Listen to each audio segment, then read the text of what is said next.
की आज असं म्हणावं लागतंय कुठेतरी की 2025 बरा होता. हो. 2026 मध्ये जेव्हा आपण जसं जसं पुढे जाणार ही भावना तीव्रतेने समाज 2026 जे भयंकर वर्ष आहे हं. त्याच्यातलं सुंदर काळ एक मिळेल सगळ्यांना 2 जून ते 31 ऑक्टोबर. Okay, okay. ऊन आहे, वावटळ आहे आणि एक छान हवेशीर झाड आपल्याला मिळालं आणि आपण विश्रांतीला बसलो.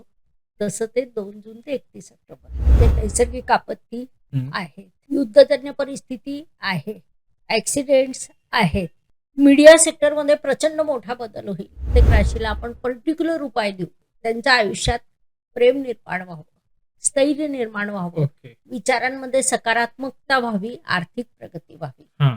या गोष्टींसाठी आपण राशीनुसार उपाय आज देणारच आहोत. करेक्ट. प्रत्येक हो. राशीला देऊ. येस. कारण 2026 मध्ये शेअर मार्केट हे अत्यंत धोक्याचं आहे. कारण एक तर रवी ग्रहाचं वर्ष आहे. युद्ध करायचं असेल तर टाळा. टाळणार आहे, टाळू शकणार नाही हेही सत्य आहे. पण आपल्या परीने जसं भगवान श्रीकृष्णांनी शेवटच्या क्षणापर्यंत प्रयत्न केला हां. की युद्ध टाळता आलं तर टाळावं. हां. युद्धातून लाभ कुणालाच होत नाही. नाहीये. बरोबर. पण अन्याय सहन करणं देखील गुन्हा आहे. हं. म्हणून त्याच्या विरुद्ध उभं राहावं लागेल.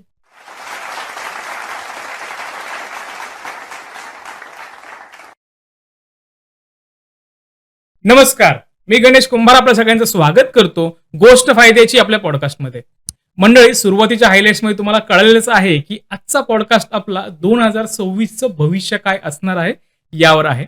आणि अर्थात यावर मार्गदर्शन करण्यासाठी आपल्या स्टुडिओमध्ये पुन्हा एकदा आलेले आहेत ॲस्ट्रॉलॉजर ज्योती जोशी मॅडम. मॅडम, तुमचं आमच्या स्टुडिओमध्ये खूप खूप स्वागत आहे. नमस्कार. मला सुद्धा इथे येऊन खूप आनंद वाटतोय. मागच्याच महिन्यात मी इथे आले होते आणि गोष्ट फायद्याची हे एक खूप फॅमिलियर चॅनल मला वाटलं आणि म्हणून मला पुन्हा पुन्हा इथे यावंसं वाटतंय. Okay, okay. खूप तुम्हाला छान. तुम्हालाही ॲक्चुअली परत एकदा पाहून खूप आनंद होतोय. आणि 2026 मध्ये एक्झॅक्टली प्रत्येकाच्या आयुष्यात किंवा या जगात, या भारतात, या महाराष्ट्रात, या गावात काय काय गोष्टी घडणार आहेत ते आपल्याला या पॉडकास्टमधून समजणार आहे. सो ज्या लोकांनी आत्तापर्यंत आपल्या चॅनलला फॉलो नाही केले किंवा सबस्क्राईब नाही केले त्यांनी लगेच सबस्क्राईब करा आणि हा एपिसोड पूर्ण बघा, जेणेकरून 2026 मध्ये प्रत्येकाच्या आयुष्यात काय घडणार आहे ते कळेल. ओके, आता सुरुवात करूयात. नक्कीच. हा, तर 2026 हे प्रत्येकाच्या आयुष्यात संघर्ष आणेल की संधी आणेल? या प्रश्नासाठी आपल्याला अगोदर 2026 समजून घ्यावं लागेल. ओके. 2026 हे मुळातच वेगळं वर्ष आहे. निसर्गाचं एक सर्कल पूर्ण होऊन नवीन सर्कल सुरू होत आहे. व्यावसायिकांसाठी नवीन व्यवसाय, युट्यूबरसाठी नवीन संधी, ओके. मीडिया सेक्टरसाठी नवीन चॅनल, फॅक्टरीवाल्यांसाठी नवीन प्रोडक्ट किंवा ओके. जे जॉबला आहेत ते सरळ जॉब सोडून स्टार्टर सुरू करतील. अत्यंत नाविन्याने भरलेलं वर्ष. कारण या वर्षाचं स्वामित्व आहे रवी ग्रहाकडे. हां. रवी हा राजा आहे. मागचा सेनापती होता, आता राजा आहे. त्याला अधिकार आहे, त्याच्यात कर्तृत्व आहे, त्याच्यात दातृत्व आहे. तो भरभरून देणार आहे. अर्थात चांगलं हां. वाईट वेगवेगळं. पण 2026 मध्ये जेव्हा रवी ग्रह आपल्याला द्यायला येईल तेव्हा भरभरून देणार आहे. प्रत्येक आयुष्यात नाविन्य निर्माण करणं, चैतन्य निर्माण करणं, चैतन्यातून नवीन क्रिएटिव्हिटी करणं हे 2026चं स्वतःचं एक वैशिष्ट्य असणार आहे. ओके. पण जेव्हा आपण सामूहिक भाग्य बघतो हां. तेव्हा 2026 जसं आम्ही 2024ला पहिल्यांदा सांगितलं होतं की गुरुदेवांची अतिचार गती सुरू झाली आहे. हां. सामूहिक भाग्य हा जेव्हा विषय येतो तेव्हा नैसर्गिक आपत्ती, युद्धजन्य स्थिती, ओके. वायुतत्व बिघडलेलं आणि जलतत्व बिघडलेलं. हां. 2025 मध्ये आपण हे सगळं सामोरे गेलो हां. आणि आज असं म्हणावं लागतंय कुठेतरी की 2025 बरा होता. ओह! 2026 मध्ये जेव्हा आपण जसं जसं पुढे जाणार ही भावना तीव्रतेने समाजात येईल. ओके. कारण गुरुदेवांची 8 वर्षांसाठी अतिचार गती आहे. ओके. त्यामुळे त्याचा तो प्रभाव प्रत्येक राशीवर प्रत्यक्ष अप्रत्यक्ष होणारच आहे. मग अशी स्थिती ईश्वर का निर्माण करतो? ईश्वराने मानवी कल्याणासाठीच पृथ्वी निर्माण केली. आपल्या बरोबर. 18 ऋषी मुनींनी आपल्याला शास्त्र दिलं. हं. या शास्त्रातून आपण प्रत्येक राशीला सुख, समाधान, ऐश्वर्य मिळावं यासाठी हे शास्त्र प्रयत्न करतं. मग असं असताना गुरुदेवांच्या या अतिचार गतीमुळे सध्याची जी स्थिती झालेली आहे एक संघर्ष, छुपा संघर्ष मानवी आयुष्यात राहील. पण ओके. तरी सुद्धा याचं सगळ्यात मेन सकारात्मक बाब सांगते. की या सगळ्या संघर्षातून जेव्हा भारत बाहेर निघेल हा. तेव्हा भारत हे जागतिक महासत्ता 101% असेल. Okay okay okay. वेळ लागेल कारण की वा. ही अतिचार गती 8 वर्षाची आहे. सुरुवातीला संघर्ष, मग बदल, मग नाविन्य, मग पुन्हा बदल आणि मग भारत महासत्तेकडे. ओके. कारण भारताला सुद्धा मंगळ ग्रहाची महादशा लागलेली आहे. हम्म. मंगळात मंगळ, मंगळात राहू आणि मंगळात रवी आला की भारत गोल्डन पावलावर जाणार. वा वा वा वा. त्यामुळे खूप छान म्हणू शकतो, नाविन्यपूर्ण म्हणू शकतो, संघर्षाचं म्हणू शकतो. जगण्यासाठी माणसाला जे जे लागतं ते ते देणारं वर्ष 2026. वा, म्हणजे काय म्हणतो पण त्याला, समाधानकारक आहे आणि तेवढीच काळजी घेणारं पण आहे. पण तुम्ही आता बोलता बोलता म्हणालात की अतिचार गती काहीतरी लागली 8 वर्षांची, तर ती हम्म. कुठल्या वर्षापासून कुठल्या वर्षापर्यंत आहे? बर, गुरुदेवांची अतिचार गती लागली ती 2025ला 14 मे 2025ला सुरू झाली. ओके. महत्वाची बाब म्हणजे ती वायू तत्वातून सुरू झाली. बर. 2025 मध्ये वायू तत्वाचे अनेक अनुभव आपण घेतले. ते भयंकर होते, अनपेक्षित होते. ओके. कारण गुरुदेव हा आपल्या कुंडलीतील सगळ्यात सकारात्मक शुभ ग्रह. हा. तो स्वतः जेव्हा दूषित होतो, त्याची गती बिघडते, तेव्हा त्याचा खूप दुष्प्रभाव होतो. गतीचे ओके. पण वेगवेगळे प्रकार असतात, तो हा. आताचा विषय नाही, हा. पण त्याची बिघडलेली आहे. आणि ती स्थिरावेल जेव्हा गुरुदेव मकर राशीत जाते. ओके. वायू तत्वातून सुरू होऊन स्थिर तत्वावर थांबणारी गुरुदेवांची ही अतिचार गती माणसाला विचलित करेल, विस्कळीत करेल, संघर्षाला प्रेरित करेल आणि शेवटी स्थैर्य देईल, कारण ती स्थिर तत्वात स्थिर झाली आहे. Okay okay. आणि ती संपणार कुठल्या वर्षी आहे? 2032 2000. 33 8 वर्ष 2033 ओके ओके. आणि वायू तत्वामध्ये आहे म्हणून ते तेवढ्या हे काय म्हणतात, तीव्रतेने तीव्रतेने. पसरतं. वायू ज्या ओके. वेगाने हम्म. प्रभाव टाकतं त्या वेगाने प्रभाव वाढतोय. मग आता कसं होईल ना की 2 जूनला तर जून जलतत्वात जाईल, हा. तर तिथे जलतत्वाचे प्रश्न निर्माण होतील, परंतु तेव्हा गुरुदेव अतिचार असले तरी उच्च असणार आहे. ओके. म्हणजे तुम्हाला गंमत सांगू का, तुम्ही आता मागच्या काळात अनुभव घेतला असेल, 28 ऑक्टोबर ते 5 डिसेंबर एक सकारात्मक काळ तुम्ही अनुभवला असेल. हा, हा, हा. काहीतरी चांगलं चांगलं होत होतं का, Correct. तर तेव्हा गुरुदेव अतिचार गतीने उच्चीचे झाले होते. ओके आणि ते पुन्हा होतील 2 जून ते 31 ऑक्टोबर 2026 मध्ये. म्हणजे ओके 2026 जे भयंकर वर्ष आहे त्याच्यातलं सुंदर काळ एक मिळेल सगळ्यांना 2 जून ते 31 ऑक्टोबर. Okay okay. 2 जून ते 31 ऑक्टोबर. हो. ओके, म्हणजे हा सुवर्ण काळ म्हणायला हरकत नाही 2026चा. हा म्हणजे आपण खूप जंगलातून जातोय, ऊन आहे, वावटळ आहे आणि एक छान हवेशीर झाड आपल्याला मिळालं आणि आपण विश्रांतीला बसलो, तसं ते 2 जून ते 31 ऑक्टोबर. ओके. बरं, मग आता जर हा सुवर्ण काळ आहे, तर ह्या सुवर्ण काळात लोकांनी याचा कसा फायदा घेतला पाहिजे होय. ते सांगा. होय, कसं असतं ना की ज्यांचे मोठे स्वप्न आहे, विशेषतः ज्या मेष राशी झाली, कर्क हा. राशी झाली, सिंह झाली, मीन झाली, धनु झाली, हम्म. वृश्चिक राशी झाली, या राशींना तर हा खूपच गोल्डन काळ असणार आहे. तर ओके तुमची स्वप्न पूर्ण करून घेण्याचा हा काळ असेल. तुम्हाला नवीन काय करायचं, नवीन उंची गाठायची, नवीन क्षेत्रात जायचं, बदल करायचे, ते सगळे तुम्ही या काळात करा. ओके किंवा तुमचं एखादं मोठं स्वप्न असेल तर त्याची पूर्वतयारी मे महिन्यापर्यंत करा. 2 जूनला ऍक्टिव्हेशन करा. ओके खूप वेगात यश मिळेल. ओके. विवाह इच्छुकांचे विवाह तेव्हा पटपट ठरतील. ओके अजून गंमत म्हणजे की मे महिन्यापर्यंत नातेसंबंधात प्रचंड गोंधळ निर्माण होतोय, गैरसमज निर्माण होत हा. आहे. कारण वायू तत्वातले गुरुदेव ते हा. होत आहे, ग्रहांमुळे होतं, माणूस वाईट नसतो. हा. आणि ते गैरसमज अचानक निवळतील. ओके म्हणूनच मी म्हटलं तुम्ही आठवून घ्या, प्रेक्षकांनीही आठवून घ्यावं. मस्त काळ होता तो 28 हा. ऑक्टोबर ते 5 डिसेंबर. खूप छान छान, छोटासा होता. हम्म. 18 ऑक्टोबर ते 5 डिसेंबर पण गोल्डन होता. हा. तो पुन्हा तुम्हाला येणार आहे. तुम्ही त्याच्या स्वागताला तयार राहा. 2 जून ते 31 ऑक्टोबर. मला वाटतं जे लोकांनी हा पॉइंट ऐकलाय आता, तर त्यांनी ह्या गोष्टीसाठी किंवा या तारखांसाठी प्लॅनिंग करून ठेवा, की जर पुढच्या वर्षात काही चांगली कामं करायची असतील तर या वेळेत करा, जेणेकरून तुमचं काम सक्सेस 100% होईल. येस. कारण गुरुदेव सगळ्यांचंच कारकत्व गुरुदेवांकडेच आहे. मानवी आयुष्यात माणूस जे जे विचार करतो, हा. म्हणजे शिक्षण, संतती, विवाह, योग्य मार्गाने अर्थार्जन सगळे विषय गुरुदेवांच्या अखत्यारीत येतात. हा. आणि ते गुरुदेव उच्चीचे होत आहेत म्हणजे तुमच्यासाठी पायवाट अंथरल्या जाणार आहे ओके. फुलांची. हा. त्याच्यावरून तुम्ही सगळे चालणार आहात. तयारीत राहा. म्हणजे कठीण वर्षातला सोनेरी काळ असं ओके. म्हणू शकतो. आता कठीण वर्ष जसं म्हणताय की ह्याच्यापेक्षा 25 पेक्षा 26 खूप कठीण असणार आहे. तर त्याच्यामध्ये काय काय दिसतंय किंवा काय काय होऊ शकतं? ते खूप कठीण आहे. म्हणजे नैसर्गिक आपत्ती हं. आहेत. युद्धजन्य परिस्थिती आहे. ऍक्सिडेंट्स आहेत. ओके. मागेही मी 2024च्या पॉडकास्टमध्ये म्हटलं होतं असं ऍक्सिडेंट की जे यापूर्वी आपण कधी पाहिलंच नाही हां. आणि ते आपण नंतर 25 मध्ये बघितलं. करेक्ट. तर असे अपघात होतील की जे यापूर्वी आपण कधी विचार केला नाही की असेही अपघात होऊ शकतात. ओके.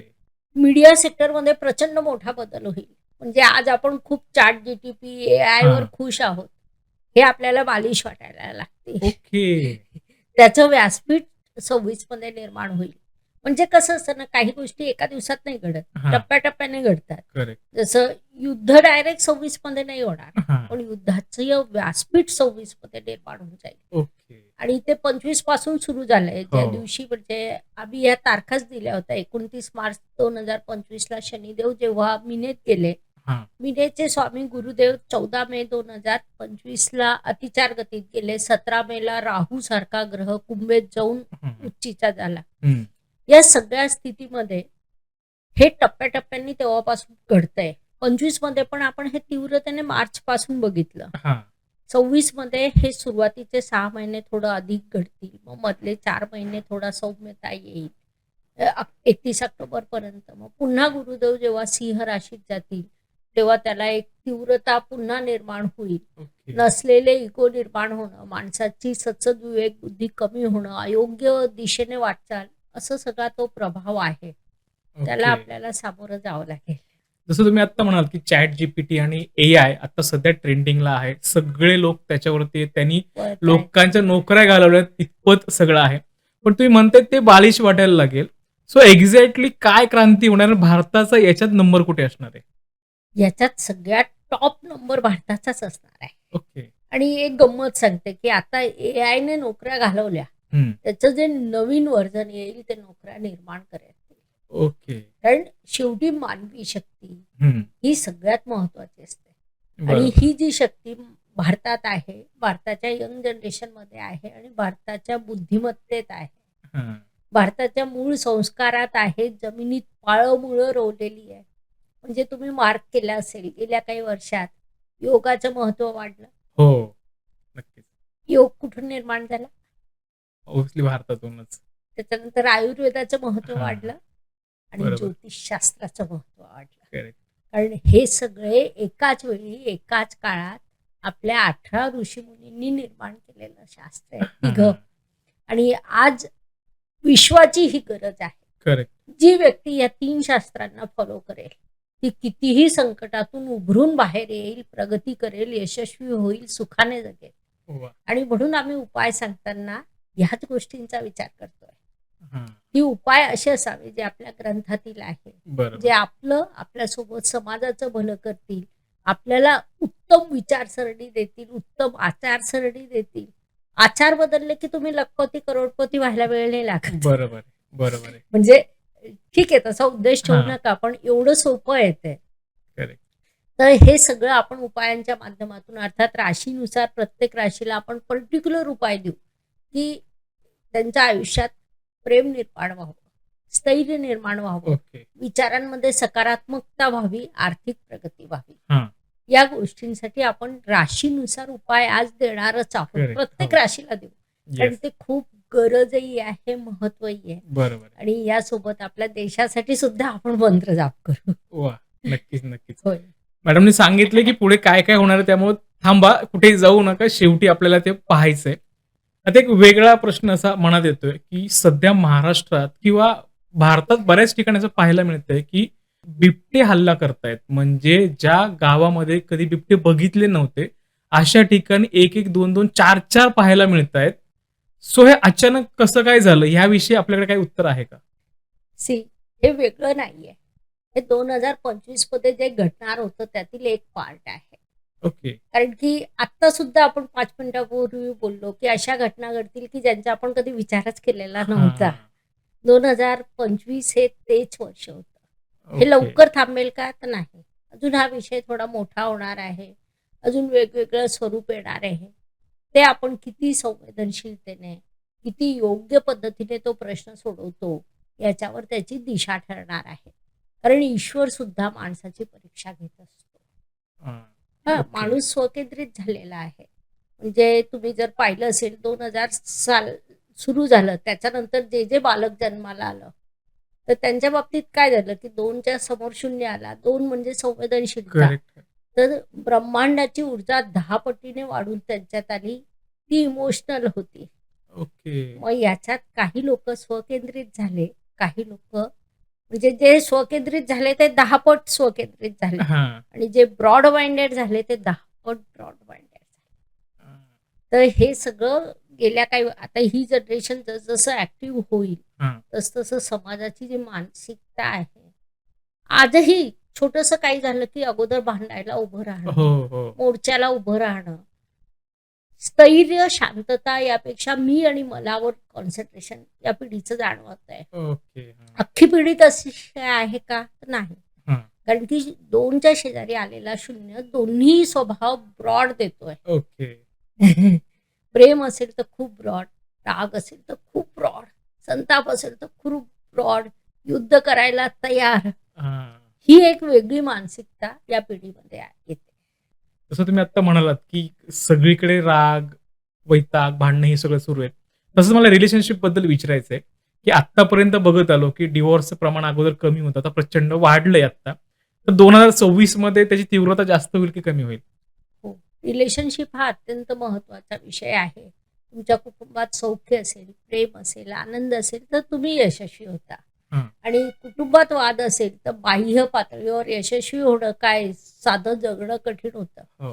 तुम्ही अनुभव घेतला असेल आपल्या प्रेक्षकांनी, की घरात जर वाद झालेला असेल, मग ती महिला असो की पुरुष असो, बाह्य कामात त्यांची प्रगती डाऊन होते. हां, बरोबर. हां, आणि अर्थात त्याला कारण ग्रहस्थिती आहे. हं. पण ग्रहस्थिती आपल्याला काय सांगते किंवा आपले ऋषीमुनी काय सांगून गेले, की तुमची जी काही ग्रहस्थिती असेल ती असणार आहे. हो. ती तुम्ही समजून घ्या. त्यानुसार बदल करा. मग जर ओके. आपल्याला दिसतंय ना, की गुरुदेव अतिचार गतीत आहे. हं. मग समोरचा व्यक्ती जर काही चुकीचं बोलला, चुकीचं वागला, तर तिथे 6 सेकंद कार्य करतात. हां, सुरुवातीचे. गुरुदेवांच्या मुलांकत सुद्धा 3 आहे आपल्याला माहिती आहे. हां. मग तिथे 6 खूप सेकंद महत्त्वाचे असतात. मग जर असं काही झालं, तर 6 सेकंद शांत बसा. ओके.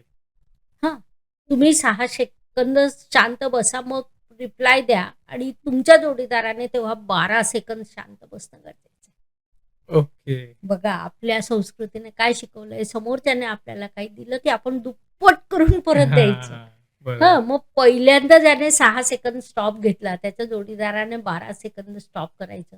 तुमचं ट्युनिंग गोड होईल, संबंध चांगले होतील, करिअरमध्ये प्रगती होईल. कारण हा काळ मुख्यतः कठीण आहे 2 जूनपर्यंत. ओके. विशेषतः जेव्हा आता 2026 ची सुरुवात होते, तर पहिल्याच दिवशी मंगळ असेल धनु राशीत, हां. अग्नितत्वाच्या राशीत. त्याच्यानंतर तो मकर राशीत जाऊन उच्चीचा होईल 16 जानेवारीला. ओके. हां, मंगळासारखा ग्रह जेव्हा उच्चीचा होतो, तेव्हा मी बरोबर, मीच बरोबर, माझंच बरोबर, माझ्याशिवाय हां. कोणी बरोबर असूच शकत नाही. समोरचा नेहमीच चुका करतो, ही भावना कुठेतरी तीव्रतेने वाढेल. ओके. तेव्हा तुम्ही गुरुदेवांना आठवा, मंगळाला आठवा आणि हे समजून घ्या, की तुमचा जोडीदार चांगला आहे. हां. तुम्ही चांगली माणसं आहात. हे ग्रह थोडेसे तुम्हाला संकट देत आहेत. प्रेमाने राहा. 6 आणि 12 सेकंदाचा उपाय करा. आयुष्य सुंदर आहे, सुंदर जगा. ओके. म्हणजे तुम्ही ही जी ट्रिक सांगितली, हे जर फॉलो केलं तर वाद होणार नाहीत आणि डिव्होर्सपर्यंत गोष्ट जाणार नाही. वादच थांबून जातील. डिव्होर्स तर लांबचं राहिलं. हां. आम्ही तर खूप केसेस केलेल्या आहेत डिव्होर्सपासून रिलेशनशिपमध्ये सकारात्मक होण्यामध्ये आणि इतका आनंद मिळतो. ज्यावेळी एखादी डिव्होर्सपर्यंत गेलेली केस जेव्हा सामान्य स्थितीला येते, ते आनंदाने जगत हसत आपल्या ऑफिसमध्ये येतात. हां. त्या क्षणी करोडो रुपये कमवल्याचा आनंद असतो. वाह! आणि ते या शास्त्रातूनच होतो. बरोबर आहे. मला सांगा सोपा उपाय आहे की नाही? हो. 6 सेकंद आणि 12 सेकंद Correct. तेवढंच सांभाळा. Correct. तुमचं वाद तिथल्या तिथे थांबतील. कारण त्या क्षणाची ती ब्रह्मांडातील घटना असते. ती हां. आपण टाळली किंवा बघा आपण रस्त्याने जातोय, खड्डा आहे. तो खड्डा आपण टाळला की रस्ता चांगला असतो ना. हो. पाण्यात हात घातला, पाणी पुन्हा बाहेर काढला. पुन्हा जेव्हा टाकतो तर पाणी पहिलं तिथे नाही राहत. हो. बदललेलं असतं, बदललेलं नदी असतं. वाहत असते. करेक्ट. तर असं ते आहे. तेवढं सांभाळा. तुमचं खूप छान आयुष्य तुम्हाला जगायचं आहे आणि ही जी आत्ताची पिढी आहे, ही भारताचं भविष्य घडवणारी पिढी आहे. आपण जेव्हा म्हणतो की भारत टॉपला जाईल, महासत्ता बनेल, हं. तर हीच पिढी आहे ना की जी भारताला तिथे नेणार आहे. बरोबर. आणि भारताला नेईल म्हणजे भारतीय संस्कृतीला, हं. योग, आयुर्वेद, ज्योतिषशास्त्र सगळ्यांना उंचीवर नेणारी पिढी आपल्या समोर आहे. Correct. तर तुम्ही छान जगावं. तर तुम्ही आता बोलता म्हणालात, की खूप सारे कुटुंब तुटण्यापासून तुम्ही वाचवलेत 2025 मध्ये किंवा त्याच्या आधीपासून पण. तर एखाद 2 अशा केसेस सांगू शकता, की ज्या तुम्हाला आजही आठवण येते आणि ते खूप आनंदात आत्ता नांदतायत? बापरे, शेकडो नाही सांगता येते. त्याचा एक शब्द सुधरवते. मी नाही सुधरवले, आमच्या शास्त्राने हां. सुधरवले. त्यामुळे जे कोणी अशा संकटात असतील त्यांनी माझ्याचकडे आलं पाहिजे असं नाही. तुम्ही कोणत्याही ॲस्ट्रॉलॉजरकडे जा. कारण ऋषीमुनींनी शास्त्र एकच दिलेलं आहे. हां.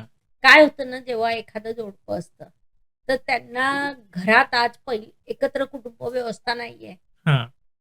ते स्वतः खूप कन्फ्यूज असतात की हं. नेमकं काय होतंय. त्यांना एक भीती असते. म्हणजे कुटुंब व्यवस्था तुटणं एक प्रश्न येतोय आणि दुसरं उशिरा विवाह हा प्रश्न येतोय. हां.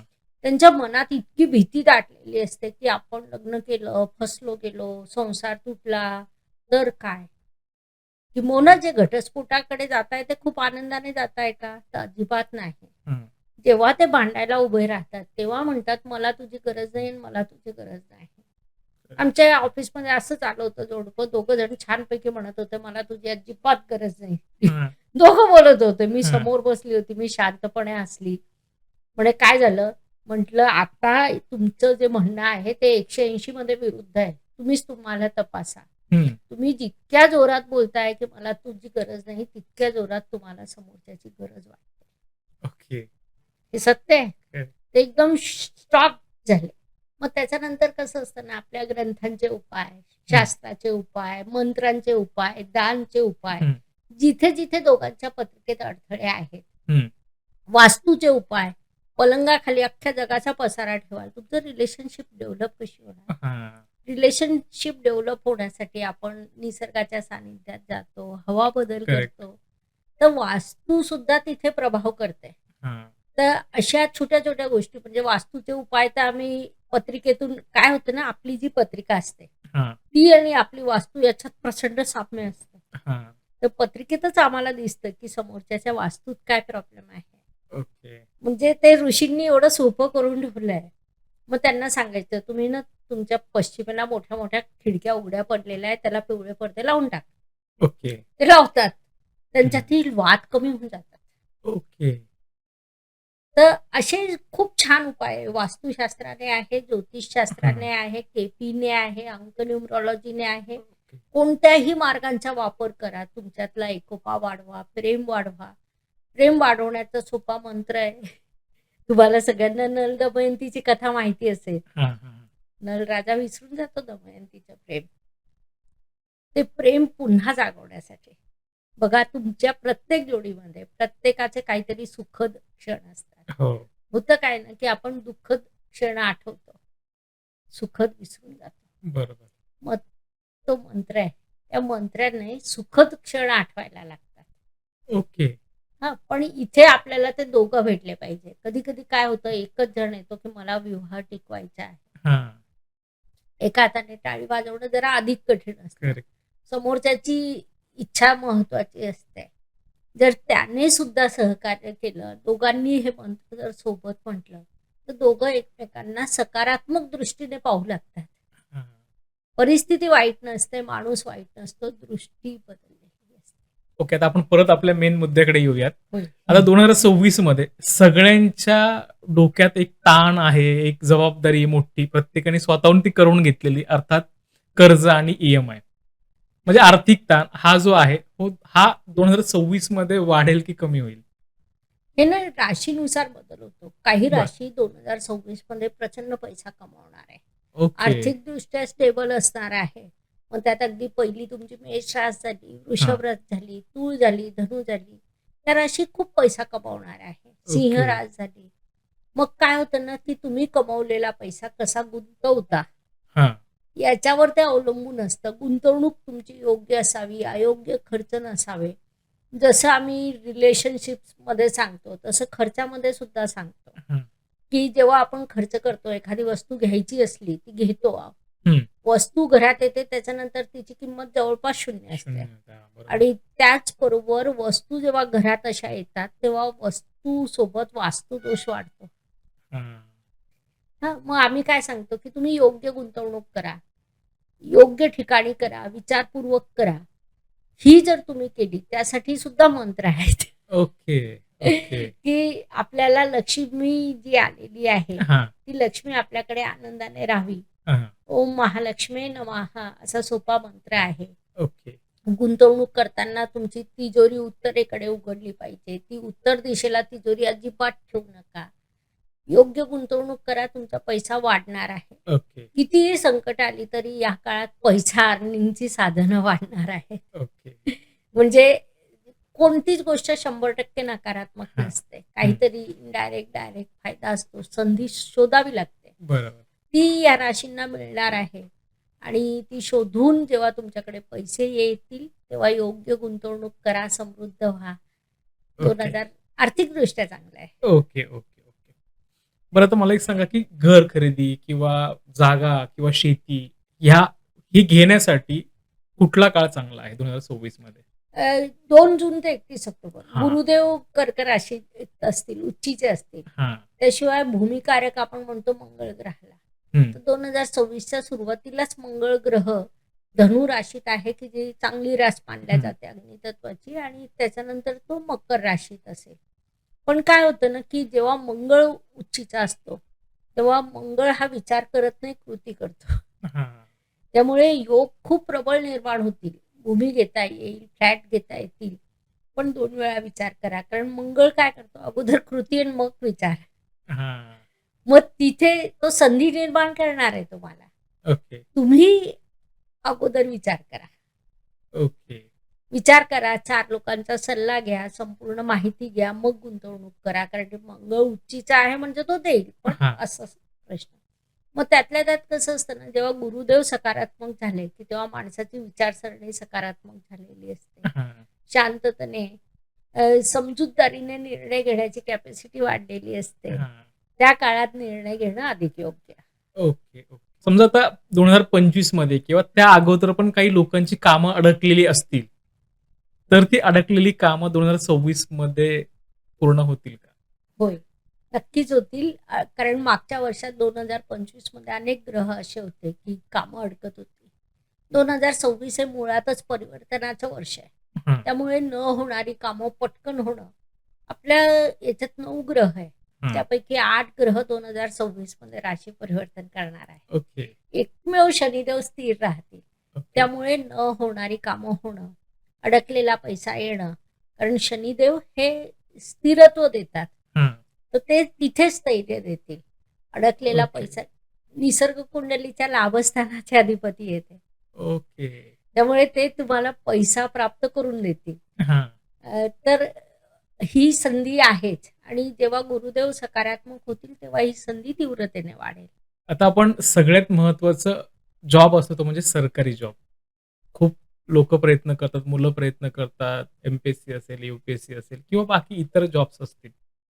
तर हे जे जॉब आहेत ते 2026 मध्ये कुठल्या राशींना जास्त मिळण्याची शक्यता आहे? बरं. सरकारी जॉब देणारा ग्रह म्हणजे रवी आणि मंगळ. हां. रवीचं वर्ष मंगळ सुरुवातीलाच सकारात्मक आहे. त्यामुळे या काळात स्पर्धा परीक्षेत परिश्रमी लोक यशस्वी होतीलच. ओके. त्याबद्दल वाद नाही. मेष राशी असेल, सिंह राशी असेल, त्याच्यानंतर तुमची वृश्चिक असेल, मीन असेल, धनु असेल, हां. या राशींना विशेष यश मिळण्याची शक्यता वाढते ओके. सरकारी जॉबसाठी. ओके. मिथुन राशी सुद्धा एक वेगळ्या अँगलने यशस्वी होण्याची शक्यता आहे. आणि खरं सांगायचं तर कसं होतं, की असे जे प्रश्न आहेत, हां, तर ते फक्त राशीनुसार न घेता हां. पूर्ण पत्रिका इथे सखोल बघितली पाहिजे. ओके. कारण हा आयुष्याशी निगडीत अत्यंत हां. संवेदनशील प्रश्न आहे. बरोबर.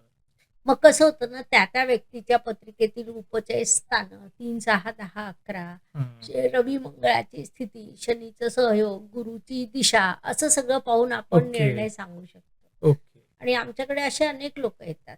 कसं होतं ना, की सरकारी जॉब हा स्वप्न घेऊन फिरतात. हां, मग जर तुमच्या पत्रिकेत ते नसेल, हां. तर 7-7, 8-8 वर्ष फक्त तेवढंच केलेलं असतं. दुसरं काही हो. केलेलंच नसतं. बरोबर आहे. मग जेव्हा तुमचे 7-8 वर्ष आयुष्याचे असे वाया जातात हं. आणि मग येणारं फ्रस्ट्रेशन हे खूप मोठं असतं. बरोबर आहे. मग सुरुवातीलाच जर आपण शास्त्रशुद्ध पद्धतीने सगळी तपासणी केली, हं. गायक हा गायक म्हणून जन्माला येतो, बरोबर. खेळाडू हा खेळाडू म्हणून जन्माला येतं. खरं. ते तुमचं आतले गुण असतात. हं. कदाचित ईश्वर तुमच्यासाठी सरकारी जॉबपेक्षाही चांगला विचार करत असेल. हां. हां? बरोबर. तर तुम्ही त्याचं संशोधन करा. हं. आणि या राशींना सरकारी जॉबमध्ये यश आहेच. पण ओके. अजून सविस्तर बघा, कारण हा प्रश्न आयुष्याशी करेक्ट, निगडीत करेक्ट, आहे. Correct, correct. म्हणजे मला असं वाटतं, की मॅडमने हा मुद्दा खूप सुंदर आत्ता मांडलाय, की म्हणजे मीही माझ्या आयुष्यात नास्तिक होतो. मी काही मानत नव्हतो. आज सगळं मानायला लागलोय. पण हीच गोष्ट मी जर त्या काळात केली असती, तर आज ज्या वयात मी आत्ता आहे आणि जी मी अचीव्ह केलंय, ते थोडं लवकर करू शकलो असतो, अशी मला अपेक्षा आहे किंवा मला ती समज आली. कारण की आपल्या पत्रिकेमध्ये हे दाखवलेलं आहे, की एखादा व्यक्ती कुठल्या क्षेत्रामध्ये करिअर करू शकतो. व्यवसाय करू शकतो, जॉब करू शकतो, प्रायव्हेट जॉब असेल, सरकारी जॉब असेल. हे पत्रिकेत दिसतं. मला असं वाटतं, ज्या लोकांना विश्वास नाहीये ना या गोष्टीवरती, फक्त एकदा एकदा ट्राय करा. पत्रिका एकदा एखाद्या एस्ट्रोलॉजरला दाखवा. विचारून घ्या, की खरंच हे करणं गरजेचं आहे का? विश्वास पटला तर फॉलो करा, नाहीतर सोडून द्या. पण कदाचित त्याच्यातून तुम्हाला एक नवीन उमेद 100% मिळू शकते. हा माझा अनुभव आहे. बाकी मीच सगळं तुमच्यावरती सोडतो. तुम्हाला हे कसं घ्यायचंय ते. खूपच छान. कारण हे मुळातच मार्गदर्शक हो. शास्त्र आहे. योग्य वयात तुम्हाला दिशा मिळाली, करेक्ट. तर तुम्ही त्या दिशेने विचार करून तुमचा निर्णय हां. घेऊ शकता. करेक्ट. आणि यासाठी तुम्ही तुमच्या कोणत्याही ॲस्ट्रोलॉजरकडे जा. हां. पण ते ग्रंथांमध्ये आणि तुमच्या पत्रिकेत आहे. हं. त्याचा लाभ घ्या. बरोबर, बरोबर. सध्या शेअर मार्केट खूप बूममध्ये वर जाते, खाली येते. पूर्ण अर्थव्यवस्था काही-काही देशांची ढासळलेली आहे. मग 2026 मध्ये हे शेअर मार्केट स्थिर होईल, खूपच खाली जाईल किंवा खूपच वर जाईल? काय एक्झॅक्टली? नाही, 2026 मध्ये शेअर मार्केट हे अत्यंत धोक्याचं आहे. ओके. अ, कारण एक तर रवी ग्रहाचं वर्ष आहे. हां. त्याच्यात 2, 6 आणि 8 येत आहे. हं. तर इथे तुम्हाला कष्टाचाच पैसा कामी येणार आहे. ओके. शेअर मार्केटमध्ये कसं होतं ना, की आपण सांगितलं ठीक आहे शेअर मार्केट बूम करेल, हं. पण अगदी विशिष्ट कंपन्या करणार आहे. ओके. आणि विशिष्ट कंपन्या पूर्ण ढासळणार आहे. मग हो. इथे आपण जर मोगममध्ये सांगून टाकलं, की तुम्ही करा इन्व्हेस्टमेंट आणि हां. नेमकं त्यांनी चुकीच्या, कारण इथे आपल्या समोर Correct. जातकांच्या पत्रिका पण नाहीये. नाहीये. हां.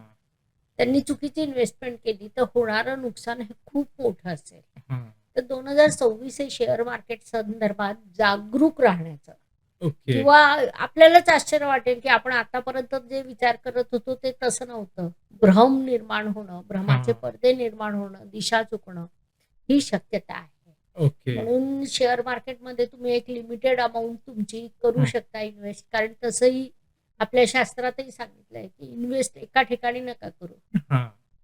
आपल्या शास्त्रात तिथे सुद्धा मार्गदर्शन दिलेलं आहे, ओके. की आणि अगदी पत्रिका पाहून कोणी किती पर्सेंट कुठे करावी. ओह! पण आता तो विषय नाही. पण नाहीये. त्याच्यात हां. आपण सांगू शकतो, की यावर्षी 2026 मध्ये शेअर मार्केटची इन्व्हेस्टमेंट ही तुमच्या टोटल इन्व्हेस्टमेंटच्या फक्त 15 ते 20% ठेवा. ओके. हां. आणि त्याच्यातही गंमत काय होतं ना, की हे प्रपोर्शन प्रमाणे त्यांनी केलं, नेमकं तिथे यश मिळतं. हां. आणि मग त्यांना असं वाटतं, की अरे आपण अजून करायला हवं करायला होतं. हवं होतं. कारण बरोबर आहे. मानवी मनच तसं आहे. करेक्ट. तर शेअर मार्केट तेवढंच करा. खूप शेअर मार्केटवर ओके. विसंबू नका. ओके. पण मग आपण असं काही सांगू शकतो का, की शेअर मार्केट बेसिकली प्रत्येक मटेरियल बेसिस म्हणजे स्टील आहे, हो. कॉटन आहे. ह्या प्रत्येक वेगवेगळ्या इंडस्ट्रीज आहेत. तो 2026 मध्ये कुठल्या इंडस्ट्रीमध्ये जास्त वॉन्टेड आहे किंवा कुठली हा. बूम करू शकते? ते आपण नक्की सांगू शकतो. हं. जसं मेटल्स आहे, हां. शस्त्र निर्मिती करणाऱ्या कंपन्या आहेत हां. किंवा तुमचं पेट्रोलियम पदार्थ आहेत, हं. नवीन संशोधन करणाऱ्या कंपन्या आहेत. अशा काही प्रोडक्ट आहेत की जिथे यश आहे. ओके, हा, ओके. पण त्याचा ते टास्क असतंय हां. आणि हा टास्क 2026 मध्ये खूप लवकर चेंजेस होणार आहे. ओके. त्यामुळे एखादी शस्त्रनिर्मिती कंपनी आहे, त्यांचा एक डेमो फ्लॉप गेला. हां. ते शक्यता आहे. हां, म्हणून मग तिथे कसं असतं, जेव्हा हं. वैयक्तिक शेअर मार्केटला जे मार्गदर्शन करणारे आहेत तज्ञ, हां. एकच व्यक्ती सगळं नाही करू शकत. बरोबर आहे. पण ज्योतिषातले त्यातलेही तज्ञ आहेत. हं. मग ते काय करतात ना, की समजा मी सांगितलं येस, जे शस्त्रास्त्र निर्मिती यशस्वी होणार आहे. हां. मग ते प्रत्येक कंपनीचा सेपरेट अभ्यास करतील. हां. मग कंपनीचा निर्माता, त्यांनी ती कंपनी केव्हा निर्माण करेक्ट. केली, त्याच्यानंतर त्यांची रजिस्ट्रेशन डेट काय होती, त्यांचे हां. आजचे प्रोडक्ट काय आहे, ते त्यांच्या मूळ पत्रिकेला किती मॅच करतात. Okay, okay. असं ते खूप खोल आहे. Okay, okay. पण साधारण स्टील, कॉटन आणि शस्त्रास्त्र जे म्हणताय तुम्ही, त्याच्यामध्ये सोनं, चांदी हे सगळं वाढणारच आहे. Okay, okay. म्हणजे आता सध्या सोन्याचा भाव तर 1,50,000च्या वरती चाललाय आता ऑलमोस्ट. अजूनही वाढणार आहे आणि ओके. एक दिवस असा येईल की चांदी सोन्याची जागा घेऊन टाकेल. हां, करेक्ट. आता सध्या चांदीच सोन्याच्या वरती चालली ॲक्चुअली. हां, तर चांदी ही सोन्याची जागा घेईल ही शक्यता आता समोर उभी आहे. ओके, कारण ओके. की कसं होतं 2026 2 आणि मी जे म्हटलं की 2च्या शेजारी येणारा शून्य त्याची अनंत ऊर्जा वाढवतो. हां. 2 हा चंद्र, मन, चांदीचा कारक आहे, दुधाचा कारक आहे, पांढऱ्या हां. वस्तूचा कारक आहे. ओके. तर त्यामुळे ती गंमत आहे आणि चांदी खूप महत्वपूर्ण आहे. तर अशा कुठल्या राशी आहेत ज्यांचं आरोग्य 2026 मध्ये थोडंसं ढासळणार आहे, त्यांनी लक्ष दिलं पाहिजे? होय. आरोग्याच्या दृष्टीने विचार केला असता कर्क रास, हं. मीन रास, वृश्चिक रास आणि मकर रास. ओके. आरोग्याचे काही प्रश्न निर्माण होतील. कुंभ राशी मानसिकरित्या अस्वस्थ होईल. ओके. तर त्यालाही आपण अनारोग्यच म्हणू शकतो. हां. तर यांनी आपल्या आरोग्याची काळजी घेणं गरजेचं राहील. आता अशा कुठल्या 3 राशी आहेत ज्यांचं नशीब 2026 मध्ये प्रचंड बदलणार आहे, कायापालटच होणार आहे? आता जर मी त्यातली पहिली राशी सांगितली ना, कुणालाही पटकन विश्वास बसणार नाही. ओके. ती राशी आहे मेष. ओह! 7.5ची सुरुवात आहे. आमच्या आयुष्यात काही चांगलं घडेल असं त्यांना वाटतच नाही. हां. तर अशी मेष रास आहे की जिच्या खूप मोठा कायापालट होणार आहे. मेषच्या खालोखाल वृषभ ओके. आणि त्याच्यानंतर कन्या. ओके. या राशी खूप समृद्धी प्राप्त करतील. मकर सुद्धा समृद्धी प्राप्त करणार आहे. कसं होतं ना की आपण ब्लॅक अँड व्हाईट मध्ये जग पाहतो. शुभ, अशुभ, चांगलं, वाईट बरोबर. हो. असं नसतं. हं. याच्यामध्ये असे खूप सारे टप्पे असतात. हां. चांगल्याकडून वाईटाकडे किंवा वाईटाकडून चांगल्याकडे चांगल्याकडे. येणार आहे. हं. तर एखाद्या गोष्टीत एखाद्या राशीला शुभ असेल तर दुसरी गोष्टीत ती अशुभही ठरू शकते. हो.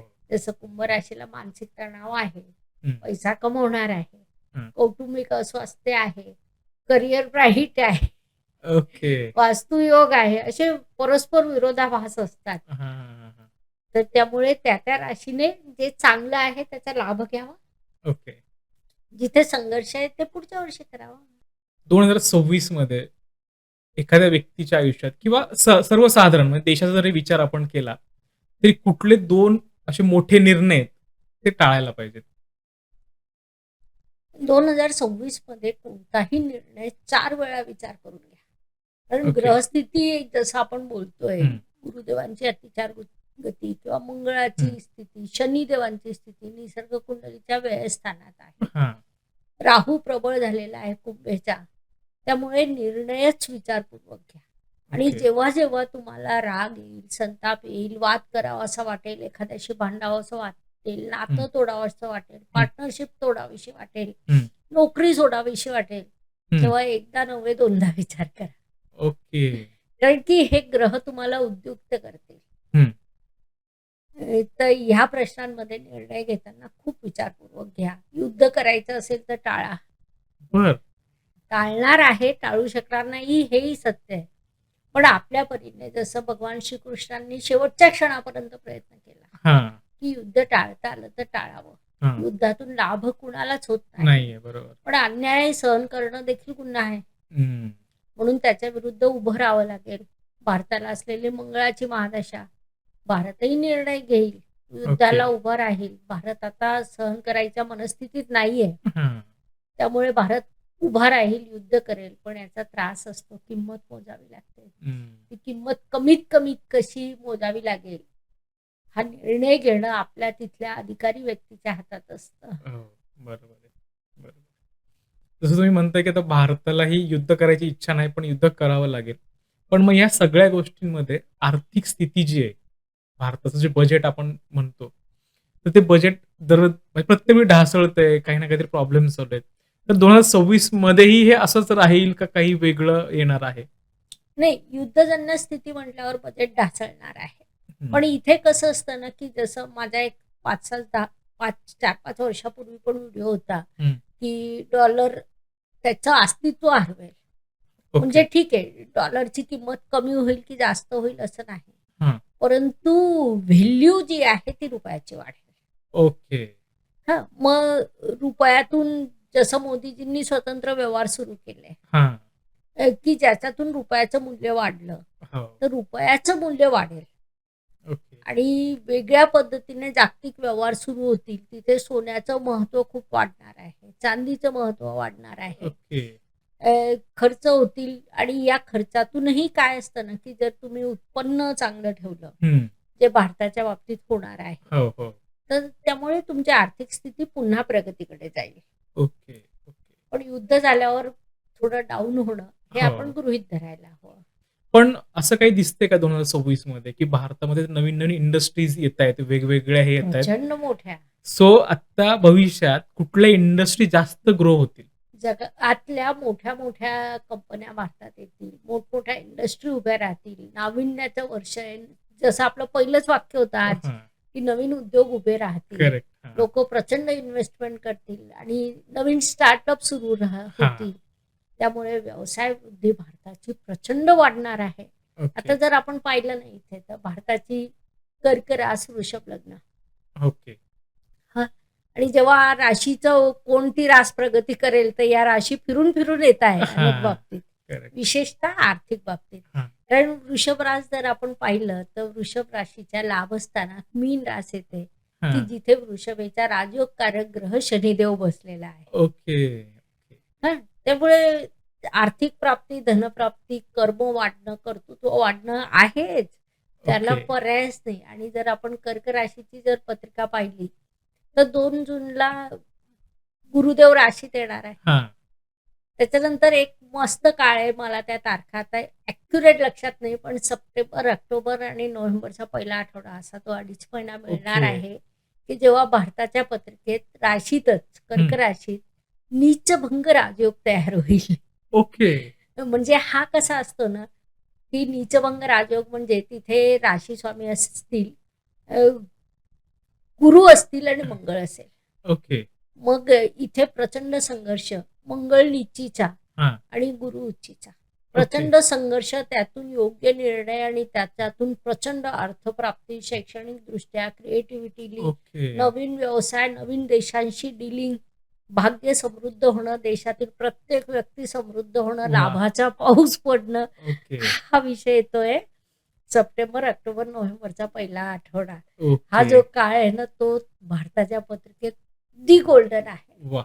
त्या ओके. गोल्डनचा आता किती उपयोग होतो त्या पद्धतीने, शेवटी करेक्ट. एक कर्म असतंच. हो, हो. कर्माशिवाय कोणतीच गोष्ट पूर्णत्वाला जात नाही. बरोबर. तर भारतासाठी तो खूप काळ चांगला आहे. किंबहुना जेव्हा आपण राशींचा जरी विचार करतो, तर त्या हां. काळात कर्क, वृश्चिक, मीन हं. या राशी नोटा छापतील. ओके. ओके. पाऊस पडेल. कन्या रास सोबतीला आहे, वृषभ रास आहे आणि भारताच्या दोन्ही राशी त्या यशस्वी राशींमध्ये येत आहे. ओके. ओके. भारताला मंगळ ग्रहाची महादशा सुरू आहे. कर्क राशीच्या दृष्टीने जर विचार केला, तर मंगळ हाच राजयोगकारक ग्रह आहे, ओके. याची महादशा सुरू आहे. आणि गंमत काय होते ना, की जेव्हा मंगळामध्ये गुरुची अंतर्दशा एकीकडे तयार होते हां. आणि दुसरीकडे मंगळ गुरु राशीत येऊन मोठा राजयोग उभा करताय. हा राजयोग भारताला खूप काही देणार आहे. ओके. तर वाह! ते कारण कोणतीही घटना आम्ही ज्योतिषशास्त्रात पाहतो, तर त्यासाठी 2 टूल असतात. हां, एक महादशा आणि एक गोचर. हां, एकाच वेळी गोचरने पण आणि महादशाने पण हां. एवढे मोठे राजयोग सुरू होणं ओके. Not a joke. वाह! वाह! खूप मोठी संधी भारतासाठी आहे. वाह! वाह! वाह! वाह! म्हणजे एक्झॅक्टली मला असं वाटतं राजयोग जर भारतासाठी येतोय, तर काही राशींसाठी पण असणार आहे हो. 2026 मध्ये. सो मला असं वाटतं आपण जास्त वेळ न घालवता पटकन राशींकडे कर्क जाऊयात. होय, होय. जेणेकरून जे लोकं थांबलेत, की माझ्या राशीचं भविष्य काय आहे 2026 मध्ये ते बघायचंय. आपण आता सुरुवात करूयात. सो पहिली जी रास आहे मेष रास. हां, तर पहिल्या राशीचं मेष राशीचं भविष्य काय आहे 2026 मध्ये? मेष राशीसाठी 2026 हे यश, पैसा, प्रतिष्ठा, कर्तृत्वाची दिशा देणारं वर्ष आहे. हां, नवीन कर्तृत्व तुमचं सुरू होईल. कारण की तुम्हाला 7.5 सुरू झाली आहे. 7.5 जी सुरू होते, ती शनिदेव येतात तुम्हाला जबाबदाऱ्या पूर्ण करा हे शिकवायला. हां. ते तुम्हाला त्रास देत नाही, तुमची परीक्षा घेतात. मेष ही अग्रेसिव्ह रास आहे. मेंढा हे त्याचं प्रतीक आहे. निसर्ग कुंडलीतली पहिली रास आहे. धडक देणं हा त्यांचा स्वभाव आहे. ते 2026 ला जाऊन धडकतील. यश मिळवतील, पैसा मिळवतील, प्रतिष्ठा मिळवतील. जे जे पाहिजे ते ते मिळवतील. त्यांनी फक्त थोडं संयम बाळगावा. थोडा विचारपूर्वक निर्णय घ्यावा. ओके. जबाबदाऱ्या पूर्ण करावा. कारण शनिदेव वेळ स्थानात हं. असतील. तिथे बसून शनिदेव सांगतात, की तुम्ही तुमच्या आयुष्याच्या जबाबदाऱ्या पूर्ण करा. ओके. तुम्हाला पैसा कमी नाही पडणार. हां, आणि शनी पण बरोबर. पण तुम्ही जबाबदाऱ्या नाकारल्या. मला काय गरज आहे हिच्यासाठी, त्याच्यासाठी, तिच्यासाठी करण्याची? असं हां. नाही. पैसा माणसासाठी असतो, माणूस पैशांसाठी नसतो. नाहीये. बरोबर. वेगळा विषय, पण हां. मेष राशीने जर हे लक्षात घेतलं तर यस, तुमचंच वर्ष आहे. Okay, okay. आणि आरोग्यासाठी कसं असणार आहे? सकारात्मक आहे. Okay, okay. दुसरी रास? आपण यांचे उपाय सांगू अगोदर? हां, ठीक आहे. हां, कारण हां. प्रत्येक राशीने उपाय करणं गरजेचं आहे. Correct, correct. हां. आता याच्यात उपायांचे 2 प्रकार आहेत. हं. काही उपाय असे आहे, की जे 12 राशींनी रोज करावे ओके. आणि काही उपाय त्या राशीचे आहेत. हां. तर पहिले उपाय सांगू आपण जे 12 राशींनी रोज करायलाच हवे. ओके. कारण की आपल्याला माहिती आहे 8 वर्षाची गुरुदेवांची अतिचार गती, चालूच आहे. नैसर्गिक बरोबर आहे. संकट, हो. विविध अपघात, घात, करेक्ट. न घडणाऱ्या घटना आहेत. बरोबर आहे. तर जे सगळ्या राशींनी करायचे उपाय आहेत, हां. त्यातला 1 नंबरचा उपाय सूर्याला अर्घ्य. ओके. सूर्य आत्माकारक आहे. हं. देणारा आहे, दाता आहे, दातृत्व त्याच्यात आहे, हे वर्ष त्याचंच आहे. हां. सूर्याला अर्घ्य द्या. अर्घ्य देऊन झालं की तांब्या बाजूला ठेवून थेट सूर्याकडे 1 मिनिटं पहा. ओके. खूप चांगला प्रभाव मिळेल. हां. त्याच्यानंतर दुसरं आचमन करा. ओके, ते चंद्र प्रबळ करण्याचं एक माध्यम असतं. ओके. हातावर पाणी घेऊन जेव्हा आपण आचमन करतो, विज्ञानाने सांगितलेलं आहे, हां. की जेव्हा तुम्ही आचमन करता, पाणी जेवढं स्लो खाली जाईल, हां. तेवढं तुमचं आरोग्य समृद्ध होईल. ओके, आणि तिसरा उपाय आहे गायत्री मंत्र. ओके. हे सर्व 12 राशींनी करा. त्याचा उपाय तुम्हाला वैयक्तिक होईल, तुमच्या कुटुंबाला होईल, तुमच्या देशाला होईल. वाह! ओके, यासाठी हे 3 उपाय. ओके. आता पर्टिक्युलर मेष राशीसाठी. हां. मेष राशीने लाल रंग, केशरी रंग याचा थोडासा वापर करावा. बरं. मन शांत करावं. ओम नमः शिवायचा मंत्र म्हणावा. मंगळवारचा उपास करावा. त्याचे तुम्हाला अत्यंत सकारात्मक प्रभाव प्राप्त होईल. हां. आणि ओम अंगारकाय नमः ओके. हा हां. मंत्र रोज 11 वेळा म्हणा. शक्य झालं तर 108 वेळा म्हणा किंवा किमान मंगळवारी 108 वेळा म्हणा. ओके. तर त्याचे अत्यंत प्रभाव चांगले मिळतील. हां. शक्य झालं, जसं शक्य झालं गरजवंतांना लागणाऱ्या वस्तू दान करा. दुसरी रास? वृषभ. वृषभ राशीसाठी 2026 गोल्डन आहे. ओके. जसं जेव्हा शनिदेवच द्यायला आले, शनिदेव या वर्षात एकमेव ग्रह आहे की जे स्थिर आहे. ओके. ते वृषभेला तसेही राजयोगकारक आहे आणि हं. देणारच आहे. तर वृषभ राशीला स्थैर्य प्राप्त होईल, यश प्राप्त होईल, आयुष्याची दिशा प्राप्त होईल, कर्तृत्वाच्या नवीन संधी प्राप्त होतील. हात घालाल तिथे यश मिळवाल. ओके. लोखंड उचला सोनं होईल, कारण की लाभस्थानात शनिदेव विराजमान आहे. ओके. लाभस्थानाची गंमत आहे की ब्रह्मदेवाने सगळ्या ग्रहांना शाप देऊन ठेवला. हां. लाभ स्थानात जाणाऱ्या प्रत्येक ग्रहाने लाभ देणं ही त्याची जबाबदारीच आहे. ओके. मग याचा दुरुपयोग केला होता रावणाने. हां.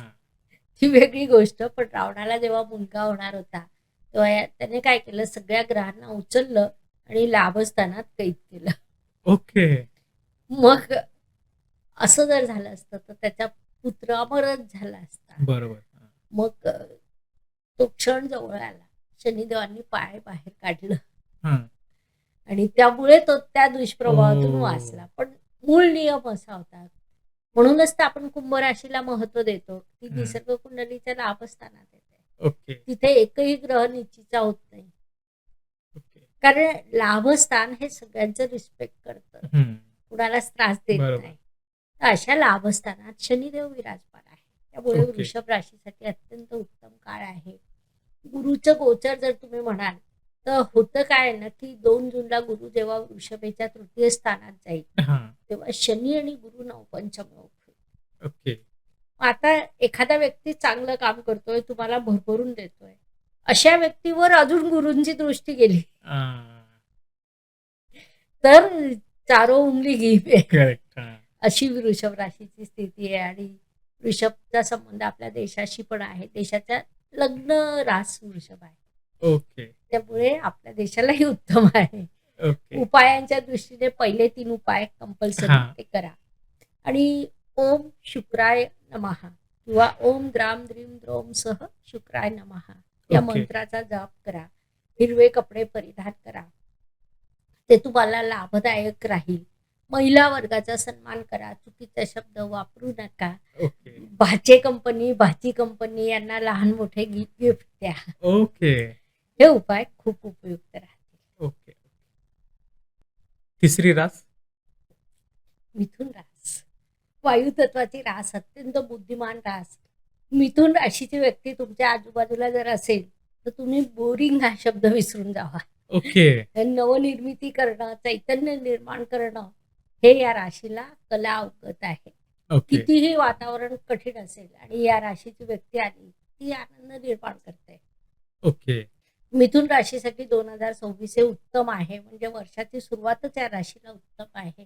आता राशीत गुरुदेव असतील वर्षाच्या सुरुवातीपासून, आणि जेव्हा राशीत गुरुदेव असतात तर मिथुन राशीला व्यक्तिमत्व, चैतन्य, शिक्षण, करिअर, संतती, विवाह आणि भाग्य हे सगळं उत्तमोत्तम मिळणार आहे ओके. 2 जून पर्यंत. ओके. त्यामुळे मिथुन राशीने या 2026चा पुरेपूर लाभ घ्यावा. 2 जूनला गुरुदेव जातील कर्क राशीत आणि यांच्यासाठी अर्थत्रिकोण पूर्ण करतील. ओके. निसर्गाची रचना बघा. अगोदर तुमचं व्यक्तिमत्व समृद्ध करतं आणि मग तुम्हाला धन देतं. हां. तर तसं धन समृद्धी येईल, पैसा, शिक्षण सगळंच मिळणार आहे. करिअर ब्राईट होईल. ओके. त्यामुळे मिथुन राशीसाठी उत्तम आहे. मिथुन राशीने मंत्राचा वापर करताना ओम राम ह्रीम रोम सह बुधदेवताय नमः या मंत्राचा जप करावा. रोज करावा 11 वेळा ओके. आणि बुधवारी 108 वेळा. ओके. ओके. दान करताना तृतीयपंथी व्यक्तींना दान करायचं. म्हणजे मिथुन राशीने लक्ष ठेवावं की या व्यक्तींना कधीच असं पुश करून देऊ नये.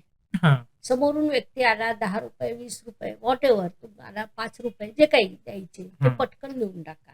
ओके. त्यांचे आशीर्वाद महत्वाचे ठरतात. हिरव्या वस्तू दान करा. हां. हिरव्या वस्तूमध्ये गाईला हिरवा चारा खाऊ घाला. वृक्षारोपण करा. हं. ते सुद्धा मिथुन राशीसाठी खूप उपयुक्त ठरणार आहे. चौथी रास? कर्क रास, अत्यंत संवेदनशील, प्रेमळ रास. सगळ्यांशी प्रेमाने वागणं, सगळ्यांना घेऊन चालणं. हां. आईचं तत्व तिथे प्रबळ झालेलं असतं, मातृत्व प्रबळ झालेलं असतं. त्यामुळे ती रास खूपच छान आहे. ओके. राजकारणात यश मिळवणारी रास म्हणजे कर्क रास. ओके. यांच्यावर पटकन लोकांचा विश्वास बसतो, कारण हे विश्वसनीय असतात. हां. सगळ्यांची काळजी घेणारे असतात. 2026 त्यांच्यासाठी अत्यंत उत्तम आहे. 2 जूनला गुरुदेव यांच्या राशीत येतील आणि 2 जून ते 31 ऑक्टोबर यांच्यासाठी सोनेरी काळ आहे. जसं आपण सुरुवातीलाही बोललो शुभ हां. राशींमध्ये. तर यांच्यासाठी अत्यंत सोनेरी काळ आहे. या काळात जे पाहिजे ते त्यांना प्राप्त होईल. अ, त्याच्यानंतर ऑक्टोबर नोव्हेंबरच्या काळ तर अगदी सप्टेंबर ऑक्टोबरच्या काळ आणि नोव्हेंबरचा पहिला वीक तुम्ही तुमच्या आयुष्यातील जे सगळ्यात मोठं स्वप्न असेल ते काही या काळात पूर्ण करून घ्या, ते होईल. ओके. त्यासाठी परिश्रमाची सुरुवात 2 जूनने करा. वा. ओके. खूप छान आहे. मंत्राचा जर विचार केला तर ओम सा सोमाय नमः या मंत्राचा रोज 11 वेळा सोमवारी 108 वेळा जप करावा. दान देताना दूध, दुधापासून बनवलेले पदार्थ, हा. तांदूळ, तांदळाची खीर ह्या वस्तू दान कराव्यास. चांदीचा तुकडा खिशात ठेवावा. ओके. त्याचाही खूप लाभ होतो. रात्री चंद्रप्रकाशात 5 मिनिटं शांतपणे घालवा. ओके. त्याचाही खूप लाभ होईल. त्यामुळे कर्क राशीने 2026च्या स्वागताला तयार व्हावं, यशस्वी व्हावं आणि 2027 मध्ये एक यशस्वी व्यक्ती म्हणून पुढचं पाऊल टाकावं. 5वी रास Sorry. सिंह, ती पाचवी राज रास. राशी. हं. तिचा स्वामी रवी, की जो या वर्षाचा देखील राजा आहे. राजासाहेब येणार आहे. हा. तर राजा हा नेहमीच राजा असतो. संकट येतात जातात, राजाला फरक पडत नाही. हा. राजाला संकट आहे कारण शनिदेवाची डहिया पण आहे. संकट नाही असं मी म्हणू शकत नाही. पण त्याच वेळी जर त्यांची वर्षाची सुरुवात पाहिली तर जसं वृषभेच्या लाभात शनी आहे तसं सिंहेच्या लाभात गुरु आहे. ओके. आणि गुरु अधिक शुभ ग्रह, त्यामुळे सिंह रास खूप प्रबळ ठरेल, यशस्वी ठरेल.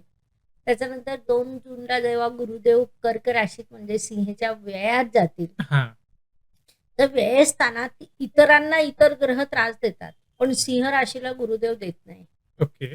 कारण कर्कचा स्वामी चंद्र आणि रवी यांच्यात मैत्री आहे. हा. तिथून मग गुरुदेवांची दृष्टी वास्तूच्या स्थानावर जाईल. वास्तू योग प्रबळ होतील ओके. सिंह राशीसाठी. त्याचा लाभ त्यांना घेता येईल. मन खूप अस्वस्थ असेल, संकट जास्त असतील. हम्म.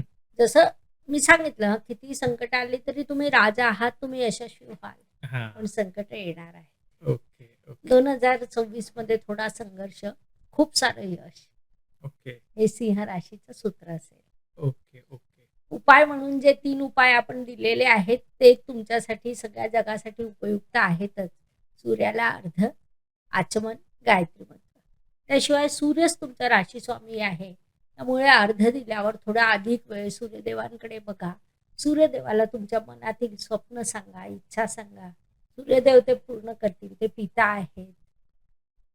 त्याशिवाय लहान मुलांना शैक्षणिक साहित्य दान करा, ओके. तुम्हाला उपयुक्त ठरेल. वडिलांचा, वडीलतुल्य व्यक्तींचा आदर करा. चुकूनही चुकीचा शब्द वापरू नका. सिंह जातकाने कधीही वडिलांशी चुकीचा शब्द बोलू नये, ओके. ते अत्यंत आवश्यक आहे. किंवा वडीलतुल्य व्यक्ती, हा. कारण त्यांचे आशीर्वाद, काय होतं ना, पत्रिका बदलता येत नाही, हा. पण आपण जर ते नातं सांभाळलं तर तो ग्रह बदलतो. हम्म. सिंह राशीसाठी रवी ग्रहाचं महत्व खूप चांगलं आहे. ओके.